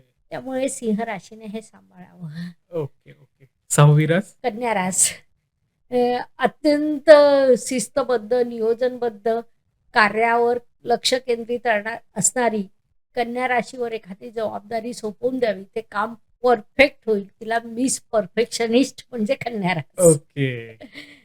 कन्या राशीसाठी 2026 हे उत्तम आहे. एक खूप मोठं आव्हान आहे कन्या राशीला 2026 मध्ये, ते म्हणजे नातं टिकवून ठेवणं. ओके. काय झालेलं आहे की सप्तम स्थानात शनी आणि षष्ठात राहू, हे दोन्ही सप्तम स्थानाला कुठेतरी डिस्टर्ब करताय.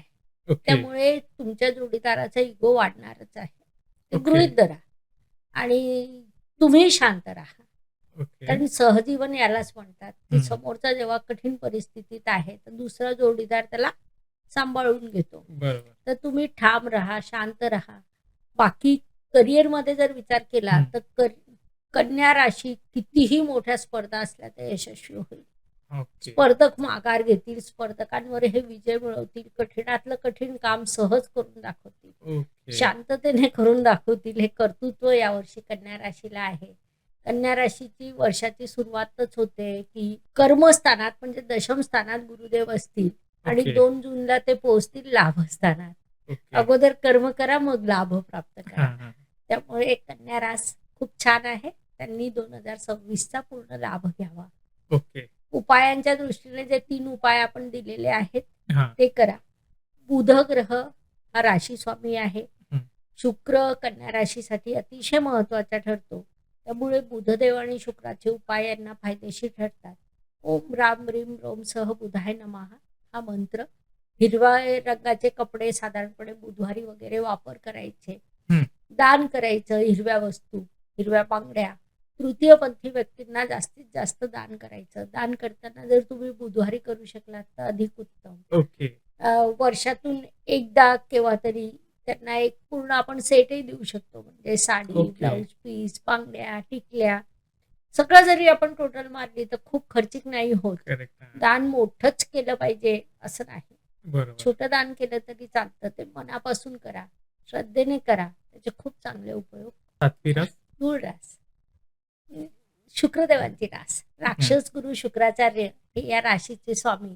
संतुलन ठेवणं, संतुलन बाळगणं हे यांचं कर्तृत्वच आहे. सगळ्यांना घेऊन चालणं, सगळ्यांसाठी करणं. म्हणजे आपल्याला शुक्राचार्यांची कथा माहिती आहे. ते स्वतःपेक्षा दानवांसाठी जास्त जगले. हो. ते जेव्हा गुरु बृहस्पती यांच्यासोबत शिक्षण घेत होते गुरुदेवांच्या वडिलांकडे, हं. तेव्हा त्यांच्या वडिलांनी प्रेफरन्स दिलं गुरुला, बृहस्पतीला. बरोबर. परंतु ज्ञान आणि बुद्धी होती शुक्राचार्यांकडे जास्त. हं. मग काय झालं ना की शुक्राचार्यांची इच्छा होती की देवगुरु म्हणून त्यांना मान्यता मिळावी. हो. देवांनी ती दिली नाही. हं. त्यांनी निवड केली बृहस्पतीची. हं. आणि त्याला कारण बृहस्पतीचे वडील होते. हं. मग शुक्राचार्य दानवांकडे गेले. दानव अतिशय खुश झाले आणि ओके. त्यांना शुक्राचार्य मिळाले. मग शुक्राचार्यांनी पाहिलं की अरे देवांकडे अमृत आहे, हं. आपल्याकडे काहीच नाही, म्हणून युद्धात देव सतत जिंकणार आहे. ओके. मग शुक्राचार्यांनी तिथे स्वतःचा नाही दानवांचा विचार केला. हो. दानवांच्या सौख्यासाठी त्यांनी प्रचंड साधना केली. स्वतःला झाडावर उलटं टांगून घेतलं, खालून पाळा पाचोळा जाळला, हो. त्याच्या धुरावर ते जगले. एवढं आपल्या शिष्यांसाठी करण्याचं सामर्थ्य फक्त शुक्रदेवांमध्ये आहे. ओके. तर असं सगळं करत असताना शुक्रदेवाने थोडासा स्वतःचा विचार करावा. हं. तूळ व्यक्तीने थोडासा स्वतःचा विचार करावा. ओके. इतरांसाठी कराच पण स्वतःचाही विचार करा. हां. लक्झरी ब्रँड हे सगळं यांना नैसर्गिक मिळतं. पैसा यांच्याकडे चालत येतो, पुरेसा पैसा असतो, पण स्वतःवर खर्च करायला हरकत नाही. ओके. त्यामुळे 2026 तूळ राशीसाठी उत्तम आहे. धनप्राप्तीचे भरपूर योग आहेत. ब्रँडेड वस्तू भरपूर ओके. वापरायला मिळतील. त्याचा लाभ घ्यावा. ओके. उपाय म्हणून जे आपण 3 उपाय दिले ते आहेतच. हं. त्याशिवाय शुक्राचा मंत्र जो सुरुवातीला सांगितला, ओम द्राम द्रीम द्रोम सह शुक्राय नमः ओके. किंवा ओम शुक्राय नमः असं म्हटलं तरी चालेल. ओके. ओके. मंत्र करा, हिरव्या वस्तू दान करा. हं. पांढऱ्या रंगाचा अधिक वापर करा. पांढऱ्या वस्तू सुद्धा दान करू शकतात. ओके.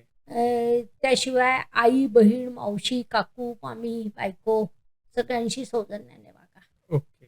तो उपाय अत्यंत महत्त्वपूर्ण ठरतो. तूळ राशीने छानपैकी आनंदाने 2026चा आनंद घ्यावा आणि 2027 मध्ये प्रवेश करावा. ओके. ओके. 8वी रास. वृश्चिक रास. वृश्चिक रास ही निसर्ग कुंडलीत अष्टम स्थानात येते. हं. ती जन्म घेताना घेऊन येते स्वतःसोबत अडथळे, अडचणी, संघर्ष. ओके. दुसऱ्यांसाठी कार्य करणं, कर्तृत्व गाजवणं, सेनापतीसारखं लढणं, हं.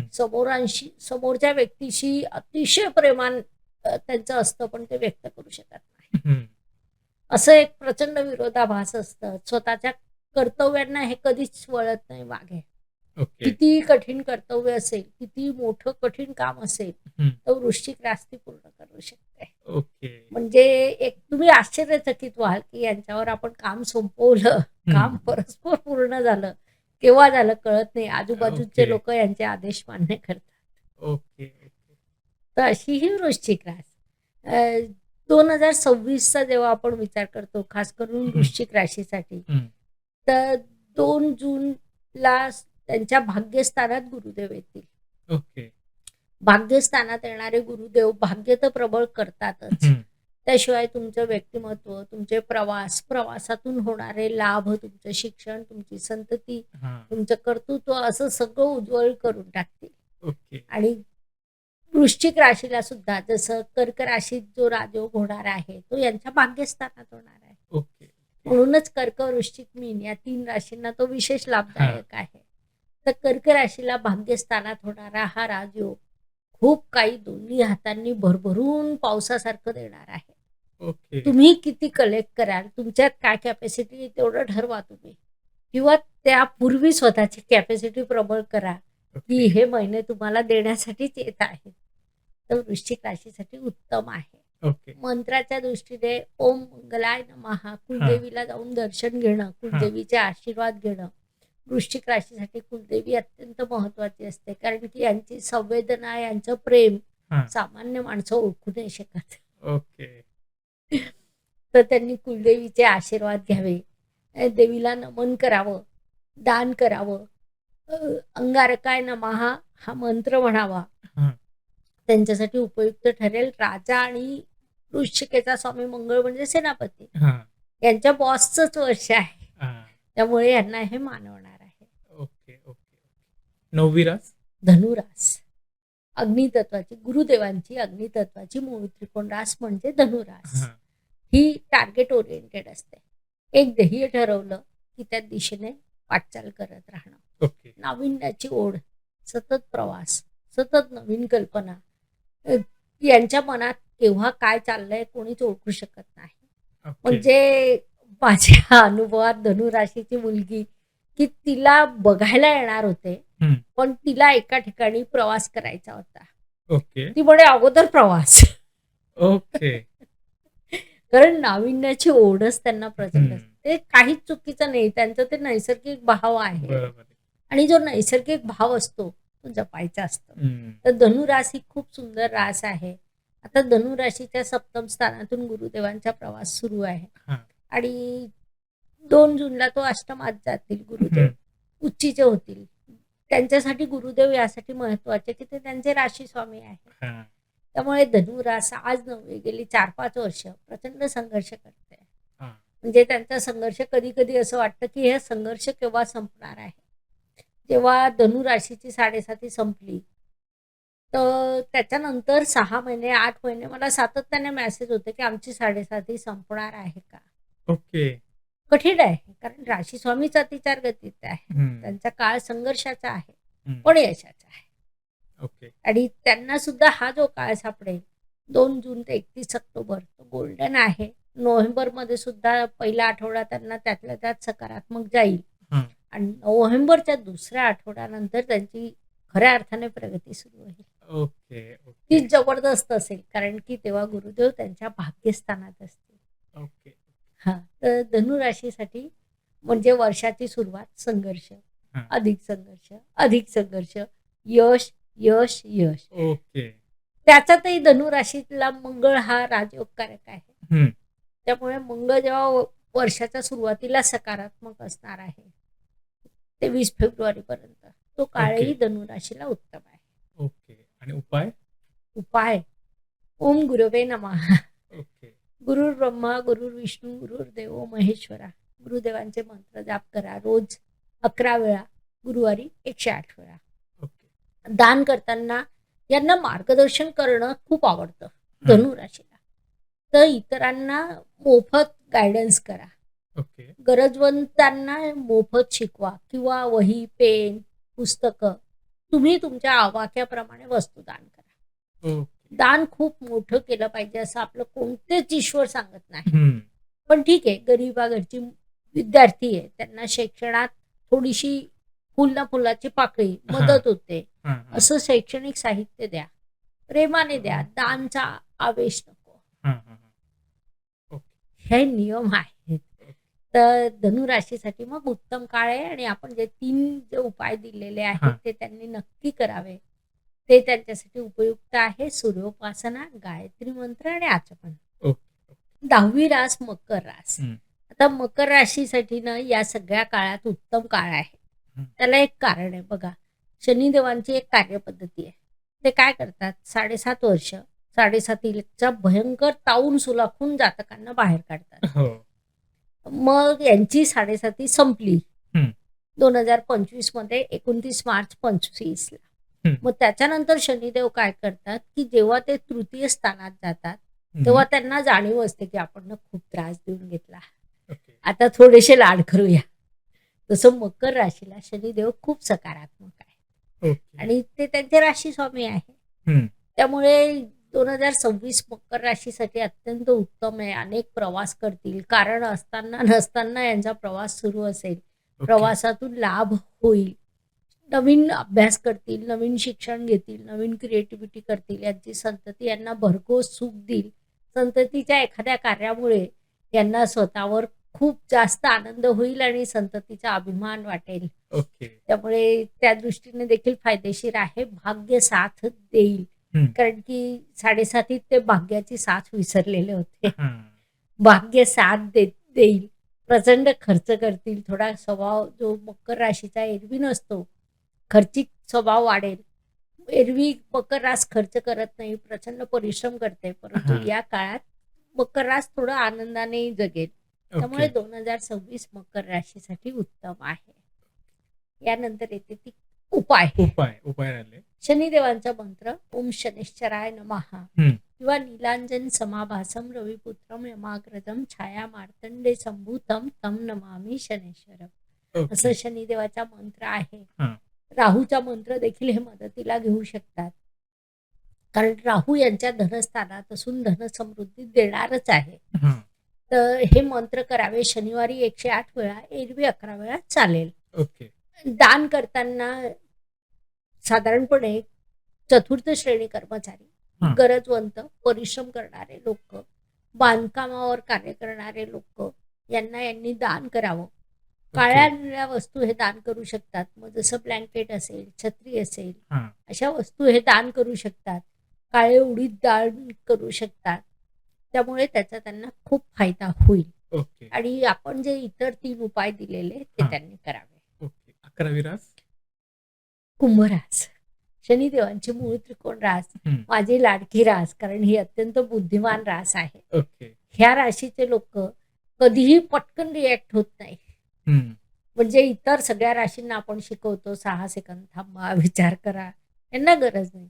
हे शांतपणे सगळ्यांकडे ठोस पाहतात, ठाम पाहतात, बुद्धिमत्तेने चालतात, बुद्धिमत्तेने निर्णय घेतात. यांच्या राशीत कोणताच ग्रह नीचीचा होत नाही. सगळ्यांमध्ये संतुलन ठेवतात. अत्यंत बुद्धिमान रास म्हणजे कुंभ रास, कारण ही वायू तत्वातील सगळ्यात प्रगल्भ रास आहे. ओके. अनुभवातून आलेली प्रगल्भता, समृद्धी यांच्याकडे नैसर्गिकच आहे. तर या राशीसाठी 2026 म्हणजे काय होतंय ना, की धनस्थानात शनिदेव बसलेले आहे. हां. साडेसातीचा हा शेवटचा टप्पा आहे. ओके. कुंभ राशीच्या बाबतीत काय होतं ना, की पहिले 2 टप्पे एवढे संघर्षाचे जात नाही. हं. कारण की तेव्हा शनिदेव स्वतःच्याच राशीतून प्रवास करत असतात. हां. शनिदेव कुंभ राशीला शेवटच्या 2.5 वर्षातच जे काय ताऊन सुलाखून काढायचं ते काढतो. ओके. तो काळ यांचा आहे. कठीण आहे, सोपा नाही, पण यशही देईल. कारण जसं आपण सांगतो की शनिदेव त्रास नाही देत, परीक्षा घेतात. हां. परीक्षा घेणार आहेत. ओके. परंतु या परीक्षेत ते यशस्वी होऊन बाहेर पडतील. त्यांनी पडावं, परिश्रम करावे, आनंदी राहावं. कठीण काळ आहे, तो थांबणार नाहीये, तोही निघून जाणार आहे. हां. त्याला टाटा बाय बाय करावं आणि पुढच्या 2027 मध्ये प्रवेश करावा. ओके. आणि शनैश्चराय नमः, ओम शनैश्चराय नमः या मंत्राचा जप करावा. गरजवंतांना उपयुक्त वस्तू दान कराव्या आणि तुमच्या स्वभावाप्रमाणे सगळ्यांशी प्रेमाने वागावं. ओके. ओके. आणि शेवटची रास. शेवटची रास मीन रास, निसर्ग कुंडलीच्या व्ययस्थानात येणारी रास, गुरुदेवांची रास, जलतत्वाची, प्रेमळ, संवेदनशील, खाणं खाऊ घालणं हे यांचं सहज भाव असतो. हं. स्वतः आनंदाने जगणं, इतरांना आनंदाने जगू देणं. हं. यांना काही खूप मला पाहिजेचा भाव नसतो. हं. आपण आणि आपलं हा शब्द जर सगळ्यात जास्त कोणी समजून घेत असेल ना, तर ती मीन रास आहे. ओके. मीन रास तुमच्या सोबत असली की तुम्ही स्वतःची काळजी करू नका, तेच तुमची काळजी करतील. ओके. ओके. मात्र कसं आहे ना, की शनिदेव राशीतच विराजमान आहे हम्म, आणि गुरु आणि शनी यांच्यात समत्व आहे. हम्म, त्यामुळे संघर्ष आहेच. हा, अ, गुरुचं गोचर सुद्धा आता सध्या अतिचार गतीत आहे. हा, त्यामुळे देखील संघर्ष आहे. ओके, परंतु ही सगळी यांनी ना वर्षाचे 3 भाग करून टाकावे. बर, पहिला 2 जूनपर्यंतचा जो काळ आहे तो थोडा संघर्षाचा. हा, 2 जून ते 31 ऑक्टोबर राजयोगाचा. कारण की ओके, तेव्हा यांच्या पंचम स्थानात गुरुदेव येतील. ओके, ऑक्टोबर, नोव्हेंबर, सप्टेंबर प्रचंड राजयोगाचे, कारण तिथे नीचभंग राजयोग त्रिकोणात तयार होईल. हा, आणि नोकरीत यश, पदोन्नती, प्रमोशन ओके, हे नोव्हेंबर डिसेंबरमध्ये ओके, असं सगळं त्यांना मिळणार आहे. आणि ते खूप काही असं त्यांना त्रास करून नाही घेत की ठीक आहे मिळेल. हा, धैर्य त्यांच्यात आहे, संयम त्यांच्यात आहे, हा, उत्तम जगण्याची कला त्यांच्यात आहे. ती हम्म, कला त्यांनी सांभाळून ठेवावी, आनंदाने जगावं. गुरुदेवांना नमस्कार करावा, गुरुचे मंत्र म्हणावे, आपल्यापेक्षा मोठ्या व्यक्तींचा किंवा गुरुतुल्य व्यक्तींचा आदर करावा. हम्म, गुरुतुल्य व्यक्तीबद्दल चुकूनही चुकीचा शब्द बोलू नये. ओके, आपण ज्या व्यक्तीकडून काहीतरी शिकलोय, ज्या व्यक्तीने आपल्याला शिकवलंय, हम्म, त्या व्यक्तीचा आदर करणं, किमान अनादर न करणं, एवढं जरी बाळगलं, हे तर सगळ्याच राशीने खरं, बाळगावं. हम्म, तर यश तुमच्याकडे चालत येईल. मीन राशी यशस्वीरित्या 2027 मध्ये प्रवेश करेल, कारण की नंतरचे 6 महिने त्यांना गोल्डन आहेतच. ओके, ओके, तर ओके, अशा या 12 राशी या खूप सुंदर राशी आहेत. प्रत्येकाचं एक व्यक्तिमत्व, एक रंग, एक रूप, एक ध्येय. हम्म, त्यांनी सगळ्यांनी यशस्वी वाटचाल करावी, यशस्वी व्हावं, 2027 मध्ये प्रवेश करावा. स्वतःचं कुटुंब आनंदी ठेवावं, पैसा कमवावा, जबाबदाऱ्या पूर्ण कराव्या आणि छान जगावं. आता सगळ्या राशींचं भविष्य झालंय आणि मला वाटतं ज्या ज्या लोकांनी हे पाहिलंय त्यांनी नक्कीच पुढे अनुभव घ्यावा की जसं मॅडमने सांगितलं तसं घडतंय का आणि अर्थात ते घडणारच आहे असा मला तरी विश्वास आहे. ओके, आता याच्यातला सगळ्यात शेवटचा प्रश्न, बऱ्याच लोकांचा हा प्रॉब्लेम असतो की नाव 2 असतात. पत्रिकेचं नाव वेगळं असतं, बोलवायचं नाव वेगळं असतं. तर कुठली रास म्हणजे त्यानुसार रास पण चेंज होते नावानुसार. मग कुठली रास पकडायची? नाही, हा विषय एवढा सोपा नाहीये. राशी संदर्भात अनेक लोक कन्फ्यूज असतात की मी हं. माझी कोणती रास पाहू. हां. राशीचे बरेच प्रकार आहेत. एक असते तुमची लग्न रास, हं, एक असते चंद्र रास, हं. एक असते रवी रास, की जे पाश्चात्य ज्योतिषी बघतात. हां. तर रवी रास म्हणजे त्या महिन्यात जन्मलेल्या सगळ्या मुलांची सारखी रास. ओके. पण भारतीय अभ्यास हा सूक्ष्म आहे. तर हं. भारत राशी बघितल्या जाते. चंद्र एका राशीत 2.25 दिवस असतो. ओके. त्या 2.25 दिवसात 9 चरण येतात ओके. आणि 3 नक्षत्र येतात. त्यामुळे इथे सूक्ष्मता येते. हां. तर चंद्र राशीवरून हे सगळं भविष्य तुम्ही बघावं, हा सल्ला मी ओके. देईल. आणि अजून जी तुम्ही नाव रास म्हणताय, हं. तर हे कसं होतं ना, की समजा एखाद्याला जन्मता माहीत नसेल किंवा हौशेने, आवडीने हं. काहीतरी नाव नावाने ठेवून घेऊन बोलतोस. घेतात. हां. मग हे कृत्रिम झालं. ओके. निसर्गाने जे देऊन पाठवलं ते नाव वेगळं. ओके. त्या अक्षराने जर तुम्ही नाव ठेवलं तर तो नाव तुम्हाला अधिक सकारात्मक ठरतं. ओके. किंबहुना अंकशास्त्राचा वापर करून योग्य नाव सुद्धा करता येतं. ओके. तर ती कृत्रिम बाब झाली. हां. पण त्या राशीचा तुमच्यावर फारसा प्रभाव होत नाही. तुमच्यावर ओके. खरा प्रभाव होतो तो तुमच्या चंद्र राशीचा 1 नंबर. ओके. आणि चंद्र म्हणजे मन. हां. कोणत्याही गोष्टीचा प्रभाव तुम्ही काय प्रतिक्रिया देता त्याच्यावर असतं. हां, बरोबर. की प्रतिक्रिया देणारा तो मन.